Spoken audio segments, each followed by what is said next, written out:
लखीमपुर खीरी जिले में गोला गोकर्णनाथ विधानसभा उपचुनाव के लिए हुए मतदान की गिनती हो गई है। उपचुनाव में बीजेपी ने शानदार जीत दर्ज की। बीजेपी प्रत्याशी अमन गिरी ने सपा को इस सीट पर 34,298 वोटों से हराया। इस जीत के साथ ही अमन गिरी पिता की जीत से भी आगे निकल गए। दिवंगत विधायक अरविंद गिरी ने 29,274 वोट से जीत दर्ज की थी।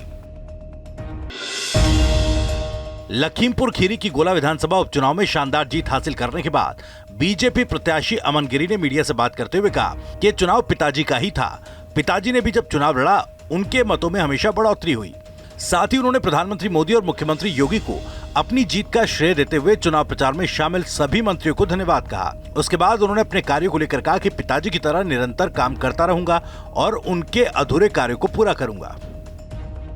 सर्वप्रथम तो मैं भारतीय जनता पार्टी के सभी शीर्ष नेतृत्व को, हमारे प्रधानमंत्री माननीय मोदी जी को, हमारे प्रदेश के मुख्यमंत्री माननीय श्री योगी आदित्यनाथ जी को, सभी मंत्रियों को जो हमारे बीच आए, साहस बढ़ाया, हमारा दम एक जोश बनाया, संगठन के हमारे प्रदेश अध्यक्ष भूपेंद्र सिंह जी को, हमारे संगठन के उपाध्यक्ष संतोष सिंह जी को, हमारे जिले के सचिव जी, अध्यक्ष जी सुनील सिंह अंकल को, हमारे जिले के सभी संगठन के कार्यकर्ताओं को, जो भी पूरे प्रदेश से जो प्रवासी आए थे, सबको मैं बहुत बहुत धन्यवाद व्यक्त करता हूँ। और सबसे महत्वपूर्ण हमारे गोला विधानसभा की जनता को, हमारे देवतुल्य गोला विधानसभा की जनता को मैं बहुत बहुत धन्यवाद और आभार व्यक्त करता हूँ। देखिए, गोला के लिए जो अगला कदम हमारे लिए सर्वोपरि होगा वो ये है कि उनके लिए जितना निरंतर हमेशा पिताजी की तरह काम करता रहूँ, पिताजी के जितने भी अधूरे कार्य थे उनको संपूर्ण करा सकूं। इससे बड़ा मेरे लिए कोई दायित्व नहीं, संकल्प नहीं।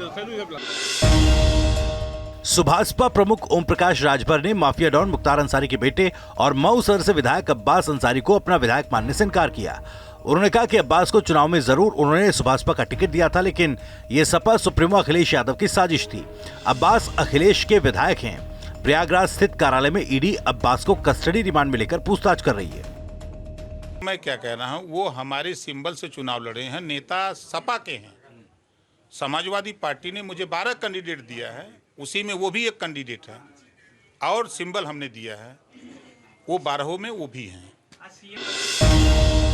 मथुरा वृंदावन में 7 नवंबर को देव दीपावली का महोत्सव बड़े ही धूमधाम के साथ मनाया जाएगा। इस कार्यक्रम में प्रदेश के मुख्यमंत्री योगी आदित्यनाथ भी शामिल होंगे। देव दीपावली के लिए मथुरा वृंदावन के सभी घाटों को सजाया संवारा जा रहा है। इन घाटों को सजाने के लिए 5 लाख दीपक तैयार किए गए हैं। इसे लेकर प्रशासन तैयारियों में जुटा है। मुख्यमंत्री योगी आदित्यनाथ चंदौली पहुंचे, जहां उन्होंने विभिन्न विकास कार्यों का शिलान्यास और उद्घाटन किया। साथ ही बच्चों के अन्नप्राशन कार्यक्रम में शामिल हुए और बच्चों को अन्नप्राशन कराया। मुख्यमंत्री योगी आदित्यनाथ वाराणसी पहुंचे, जहां उन्होंने सर्किट हाउस में अधिकारियों के साथ विकास कार्य को लेकर समीक्षा बैठक की और देव दीपावली को लेकर की जा रही तैयारियों का जायजा लिया। सीएम सोमवार को वाराणसी में मनाई जाने वाली देव दिवाली में शामिल होंगे।